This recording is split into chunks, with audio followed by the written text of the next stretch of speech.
Hello friends, welcome to our YouTube channel Vidya Haq से। दोस्तों, कैसे हो आप सब? आई होप आपकी स्टडी अच्छी चल रही होगी।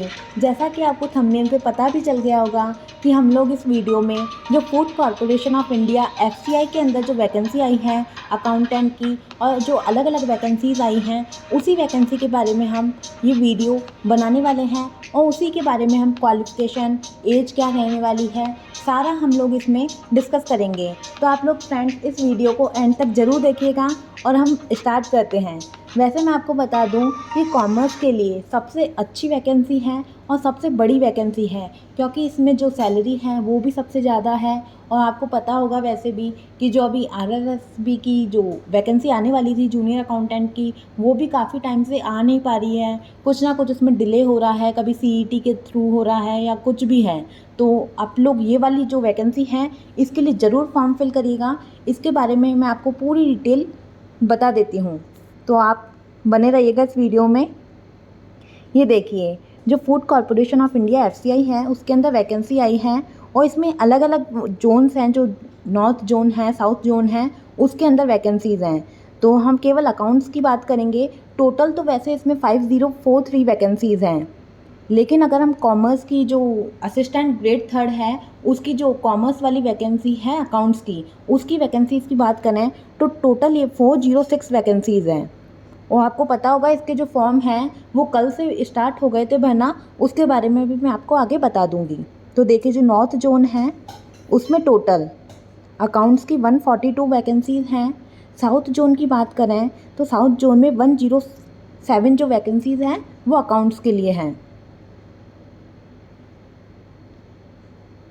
जो ईस्ट जोन है उसके अंदर टोटल 72 वैकेंसीज़ हैं और जो वेस्ट जोन है उसमें 45 वैकेंसीज़ हैं। तो ये टोटल मिला के north zone, north east zone की मिला के टोटल 406 वैकेंसीज़ हैं।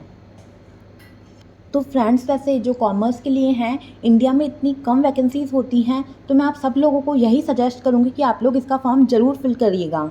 और अब हम क्वालिफ़िकेशन की बात कर लेते हैं। और जो क्वालिफ़िकेशन है वो 1 अगस्त से काउंट होगी। 1 अगस्त 2022 से आपकी क्वालिफ़िकेशन देखी जाएगी। ये जेई के लिए और इलेक्ट्रिकल इंजीनियर सबकी पोस्ट इसमें दी हुई है, लेकिन हम अकाउंट्स की जो क्वालिफ़िकेशन है असिस्टेंट ग्रेड थर्ड के अंदर वो बात करते हैं। तो इसके अंदर ओनली बोल रखा है bachelor of commerce from a recognized university with proficiency in use of computer. तो ओनली बीकॉम मांगी है और बीकॉम के साथ में कंप्यूटर मांगा है। तो और इसमें परसेंटेज क्राइटेरिया भी नहीं है, तो ये काफ़ी अच्छी बात है आप लोगों के लिए। अब इसमें एक चीज़ क्लियरली लिख दी है कि आप लोग या तो नॉर्थ जोन से ही कर सकते हैं या साउथ जोन से, केवल आप एक जोन से ही अप्लाई कर सकते हैं और एक ही वैकेंसी के लिए अप्लाई कर सकते हैं। ऐसा नहीं है कि आप मतलब अलग अलग जो क्वालिफ़िकेशन है और अलग अलग पोस्ट के लिए हैं, तो आप एक से ज़्यादा पोस्ट के लिए एलिजिबल हैं, लेकिन आप पोस्ट केवल जो फॉर्म है वो एक ही फिल कर सकते हैं। देखिए, इसमें लिखा है A candidate can apply in any one zone only, that is either north zone or south zone और east zone। तो आप एक जोन से ही अप्लाई करेंगे। And a candidate can apply only for any one of the post code ABCDEFGH। तो जो मैं अपना जो है कॉमर्स वाला असिस्टेंट ग्रेड के लिए, तो जो अपना जो पोस्ट कोड है वो है E। आप ये याद रखिएगा और इसी के लिए आपको अप्लाई करना है। और फ्रेंड्स, जो EWS जो कैटेगरी हैं, जो जनरल के अंदर इकोनॉमिक वीकर सेक्शन, उनका भी मैं एक चीज़ इसमें लिखी है तो वो चीज़ भी आपको यहाँ पे मेंशन कर देती हूँ। इन्होंने जो EWS वैकेंसीज़ का बोला है और जो आपको जो सर्टिफिकेट मांगा है, ये देखिए, आप selected candidates belonging to EWS category will have to submit valid certificate issued during the financial year 2022-23, that is from 1 April 2022 to 31 March 2023। तो फ्रेंड्स, इसके अंदर जो वैलिड सर्टिफिकेट चाहिएगा, एक तो वो पहली बात जो सेंटर का हमको सर्टिफिकेट चाहिएगा और केवल इसी जो फाइनेंशियल ईयर है उसी का हमको सर्टिफिकेट चाहिए। इसके अलावा कोई भी सर्टिफिकेट और मान्य नहीं होगा।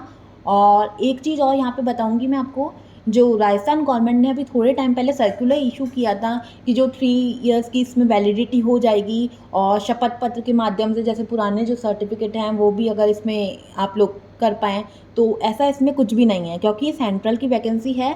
तो 3 साल वाली वैलिडिटी इसमें नहीं होगी, आपको इसी साल का इसमें सर्टिफिकेट चाहिएगा। और यहाँ पे ये भी लिखा है कि हमको ऑनलाइन मोड से ही अप्लाई करना है, तो ऑफलाइन जो मोड है उसमें हम अप्लाई नहीं कर पाएंगे। अब सबसे इम्पॉर्टेंट बात आती है कि इसका सिलेबस क्या रहेगा और इसकी जो क्वालिफ़िकेशन के बाद में जो सिलेक्शन प्रोसेस रहने वाला है वो क्या रहेगा। तो इसमें अलग अलग डाउट्स हैं, तो उन डाउट्स की मैं जो भी क्वेरी आ रही थी मेरे पास में, मैम बोल रहे थे सब भी कि मैम इस पे का आप नोटिफिकेशन के लिए वीडियो बना दीजिए, तो इसलिए मैं आपको ये कंप्लीट इसमें सब कुछ बता रही हूँ, तो आप इसे ध्यान से सुनिएगा। इसमें फ्रेंड्स जो होगा हमारे अकाउंट्स के लिए, इसमें होगा टियर 1 और टियर 2, या तो हम उसको बोल सकते हैं फेज़ 1 फेज़ 2, आप कुछ भी बोल लीजिए, चाहे प्री बोल लीजिए चाहे मेंस। तो इसमें जो प्री रहेगा मतलब जो फेज़ 1 रहेगा उसमें आएंगे आपके 4 सब्जेक्ट्स। एक होगा इंग्लिश, एक होगी रीजनिंग, एक होगी न्यूमेरिकल एप्टीट्यूड जिसको हम क्वांट बोल देंगे, और एक होगी जनरल स्टडीज़। तो जो जनरल स्टडीज़ हैं, और इसमें मैं आपको बताऊं अगर कि इंग्लिश, रीजनिंग, न्यूमेरिकल, इसमें हम लोगों को सिलेबस नहीं बताया हुआ है, बस ऐसा ही बोला। वैसे मैं अगर आपको बताऊं कि जो बैंकिंग लेवल में रीजनिंग आती है वो इसमें आएगी, या फिर जो एसएससी के अंदर जो होता है इंग्लिश का पैटर्न, रीजनिंग सेम वही पैटर्न इसमें रहने वाला है। क्योंकि जो जनरल स्टडीज़ हैं उसके अंदर भी यही बताया कि हिस्ट्री आएगी, ज्योग्राफी, इकोनॉमिक, जनरल साइंस आएगी, और ये up to class 8th level तक आएगा। जो फेज़ 1 होगा उसमें अप टू क्लास 8th तक आपसे हिस्ट्री, ज्योग्राफी और इकोनॉमी पूछेंगे। और करंट अफेयर के इन्होंने क्लियरली मेंशन कर दिए हैं 5 क्वेश्चंस आएंगे, करंट अफेयर के 5 क्वेश्चन, और जो हिस्ट्री, ज्योग्राफी, इकोनॉमी है, जनरल साइंस, उसके आएंगे आपके 20 क्वेश्चंस। तो इंग्लिश के 25 question, reasoning 25 question, numerical ability 25 question, और जनरल स्टडीज़ 25 क्वेश्चन। तो ऐसे फ्रेंड्स आपके टोटल 100 क्वेश्चन हो जाएंगे, और ये आपकी होंगी 100 मार्क्स की। और जो इसमें जो टाइमिंग रहेगी ये रहेगी आपकी 60 मिनट्स। तो 60 मिनट्स आपको रहेंगे, 1 आवर में आपको 100 क्वेश्चन अटैम्प्ट करने हैं।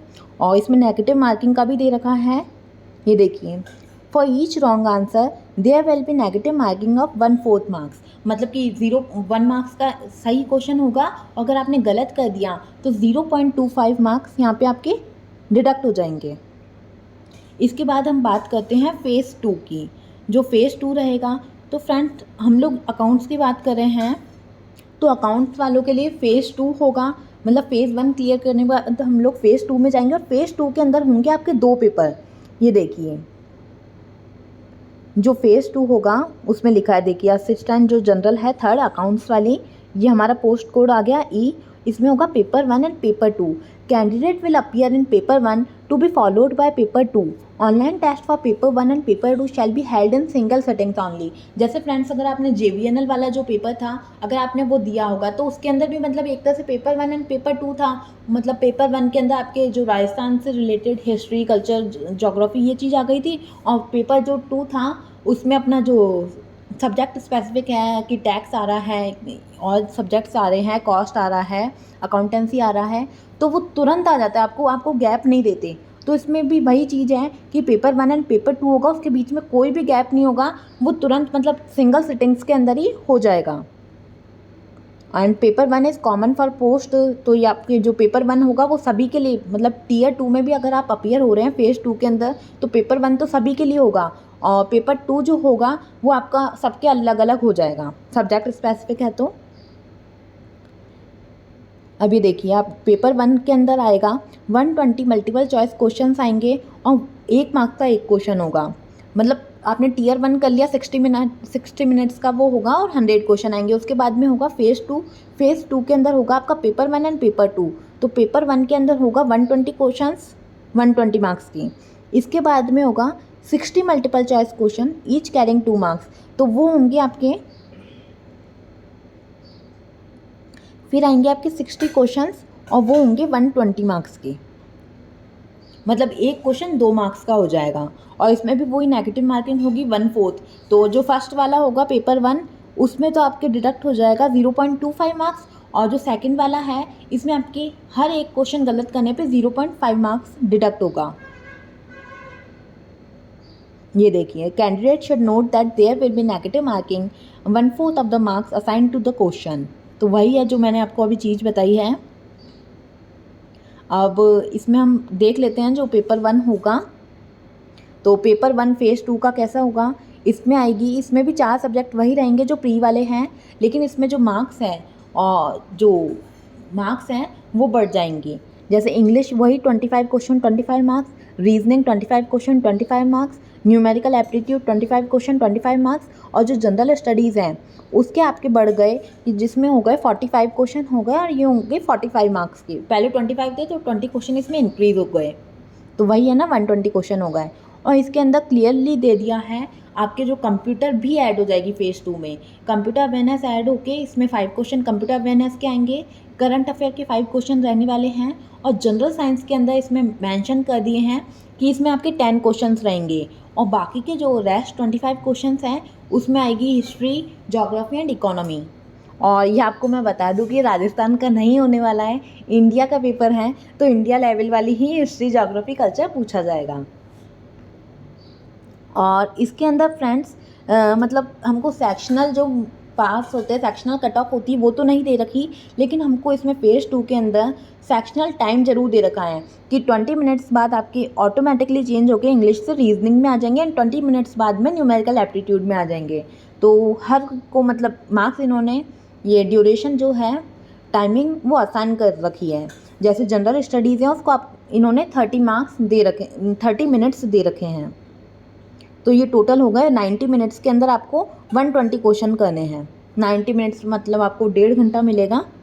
इसके बाद में हम लोग पेपर 2 की बात कर लेते हैं। तो ये जो पेपर 2 है तो हम लोग इसका देखते हैं 60 multiple choice questions on commerce, particularly general accounting, finance for candidate applying for the post code E assistant grade 3 to assess the post specific technical and relevant stream. तो 60 ये क्वेश्चन आएंगे 120 मार्क्स के आपकी कॉमर्स से related paper 2 के अंदर। अब हमने देख लिया है कि 60 क्वेश्चन आएंगे, तो वो भी देख लेते हैं हम इसका सिलेबस क्या रहेगा, क्योंकि जो ऊपर जो नॉर्मल है इंग्लिश है, क्वांट वगैरह, उसका तो सिलेबस नहीं बताया हुआ है। लेकिन इसमें भी सिलेबस तो नहीं है, बस सब्जेक्ट्स इन्होंने बता रखे हैं कि बेसिक अकाउंटिंग आएगी आपकी, basic accounting including preparation and books of account, taxation हो गया, इनकम टैक्स एंड जीएसटी आ जाएगी, ऑडिटिंग बता रखी है, internal and external audit of companies, auditing concepts आ गए, कमर्शियल लॉ हो गया। कमर्शियल लॉ के अंदर फ्रेंड्स इसमें 4 एक्ट दे रखे हैं, contract act, companies act, sales of goods act और नेगोशिएबल इंस्ट्रूमेंट एक्ट। और इसके बाद में है बेसिक ऑफ कंप्यूटर। तो कंप्यूटर के हमको पता है कि 5 क्वेश्चन आने वाले हैं, लेकिन 5 जो क्वेश्चन है उसके अंदर इन्होंने बताया है operating system, browser, email, memory हो गई, चार्ट्स हो गया, एमएस ऑफिस हो गया और नेटवर्क्स। यह आपका जो पेपर 2 है उसका सिलेबस है। अब फ्रेंड्स ये तो हमने देख लिया, और पेपर 3 हम लोगों के लिए नहीं होगा। ये और कुछ जो पोस्ट दे रखी हैं उनके लिए, किसी के लिए पेपर 1 होगा, किसी के लिए पेपर 2 और किसी के लिए पेपर 3। तो हम लोगों के लिए ओनली पेपर 1 एंड पेपर 2 होगा। और अब हम सिलेक्शन का जो क्राइटेरिया है वो देख लेते हैं। Marks obtained in phase 1 online exam will not be reckoned for final merit list. The candidate 15 times of the number of vacancies advertised shall be called for phase 2 examination. तो मतलब जो पेपर जो जितनी भी वैकेंसीज़ हैं, जैसे कि 406 जो वैकेंसीज़ है कॉमर्स की, उसका जैसे 15 टाइम्स ये लोग देखेंगे। तो जो फेज़ 1 के अंदर, फेज़ 2 के अंदर इनको बुलाने होंगे तो वो 15 टाइम्स कैंडिडेट बुलाएंगे। उसके बाद में लिखा है for post code A B E F and H the merit will be decided on the basis, जो मेरिट है वो पेपर 1 एंड पेपर 2 की कंबाइंड जो मार्क्स होंगे उसी के ऊपर डिपेंड करती है। और फ्रेंड्स मेरे अकॉर्डिंग जो इसका जो एग्ज़ाम है वो IBPS लेगा, और आप जानते ही होंगे IBPS कैसे क्वेश्चन पूछता है, एकदम डीप में जाके, और कैलकुलेशन टाइप के ज़्यादा होते हैं। तो आप उस चीज़ को ज़्यादा ध्यान रखिएगा और उसी अकॉर्डिंग अपनी प्रिपरेशन करिएगा। आई होप फ्रेंड्स आपको इतनी चीज़ें समझ आ गई होगी। मैंने मोस्टली तो आपको सब चीज़ बता दी हैं। और एक बार यहाँ पे फेज़ 1 और फेज़ 2 के इन्होंने सेंटर्स बता रखे हैं कि कहाँ पे फेज़ 1 का एग्ज़ाम होगा और कहाँ पे फेज़ 2 का होगा। तो फेज़ 1 है, अगर हम राजस्थान की बात करें तो राजस्थान में ये होगा अजमेर, बीकानेर, जयपुर, जोधपुर, कोटा, उदयपुर। लेकिन अगर फेज़ 2 है तो फेज़ 2 होगा ओनली जयपुर में, और कहीं पर भी नहीं होगा। ये राजस्थान में ओनली जयपुर के अंदर होगा। और फ्रेंड्स मैं आपको अगर अप्लाई करने का बताऊं तो जो नॉर्थ है, नॉर्थ के अंदर कंपटीशन सबसे ज़्यादा होता है, लेकिन वैकेंसीज़ भी उतनी ही है। तो आप अपने अकॉर्डिंग देख सकते हैं कि आपको किस जोन से अप्लाई करना है, क्योंकि नॉर्थ में कंपटीशन ज़्यादा है लेकिन वैकेंसीज़ भी उतनी ही है। और बाकी अगर हम जोन्स की बात करें जैसे साउथ जोन, तो इनमें कट ऑफ कम जाती है थोड़ी सी, और मतलब मेरिट कम जाती है यहाँ की। तो आप देख सकते हैं कि कहाँ से आपको अप्लाई करना है, उसी अकॉर्डिंग आप अप्लाई करिएगा। वैकेंसीज़ भी साउथ में कम है, ईस्ट में भी कम है, तो आप देख लीजिएगा। एक बार फ्रेंड्स मैं आपको फ़ीस भी बता देती हूँ, लेकिन उससे पहले बोलूँगी, अगर आपको ये हमारा चैनल अच्छा लग रहा है, आपको नोटिफिकेशन अच्छा लग रहा है, तो आप ऐसे ही और नोटिफिकेशन और बस अपडेट्स पाने के लिए हमारे चैनल विद्या हक्से को ज़रूर सब्सक्राइब करिएगा और आप बेल आइकन भी ज़रूर प्रेस कर लीजिएगा। उससे क्या होगा, आपको जो भी हम लोग न्यू वीडियो लेके आए हैं सबसे पहले आपको उसकी इन्फॉर्मेशन मिल जाएगी। और वीडियो अगर अच्छा लग रहा है तो प्लीज़ इसे लाइक करिएगा और आपके सभी फ्रेंड्स के साथ ज़्यादा से ज़्यादा शेयर भी करिएगा।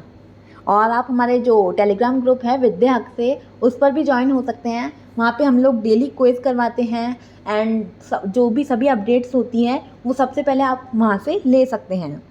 अब फ्रेंड्स फ़ीस की बात करते हैं, तो जो जनरल की एंड जो ओबीसी हैं उनके लिए लगेगी 500 रुपीज़ फ़ीस है। वो लगेगी, आप लोग जो भी डेबिट कार्ड है या फिर इंटरनेट बैंकिंग है उसके थ्रू जमा करवा सकते हैं। और सबसे अच्छी बात यहाँ पे ये दे रखी है कि जो भी वुमेन कैंडिडेट्स हैं, वुमेन जो कैंडिडेट्स हैं उनके लिए कोई भी फ़ीस नहीं लगेगी, है ना।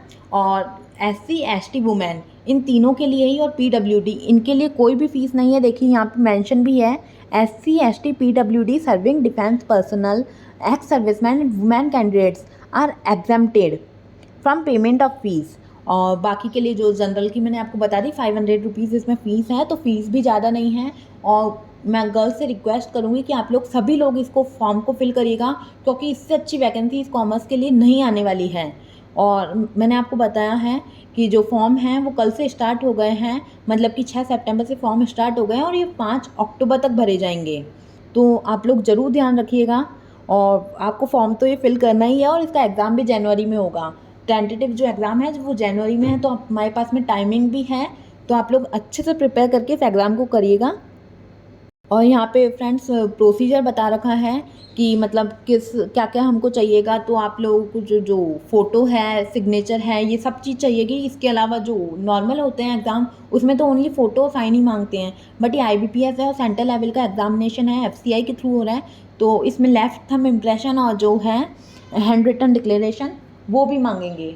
तो फ्रेंड्स आप लोग ध्यान रखिएगा और अच्छे से फॉर्म फिल करिएगा। और अगर आपकी इसके रिगार्डिंग और भी कोई क्वेरीज़ हों तो आप वो मेरे को ज़रूर बता सकते हैं। आप इसी वीडियो के डिस्क्रिप्शन बॉक्स में मेरे से और भी आपकी कोई क्वेरी हो, कुछ भी आपको कमेंट करना हो, तो आप मेरे से पूछ सकते हैं, या फिर आप हमारे टेलीग्राम जो ग्रुप है विद्या हक्से, उसमें ज़रूर ज्वाइन हो सकते हैं। Okay, thanks for watching.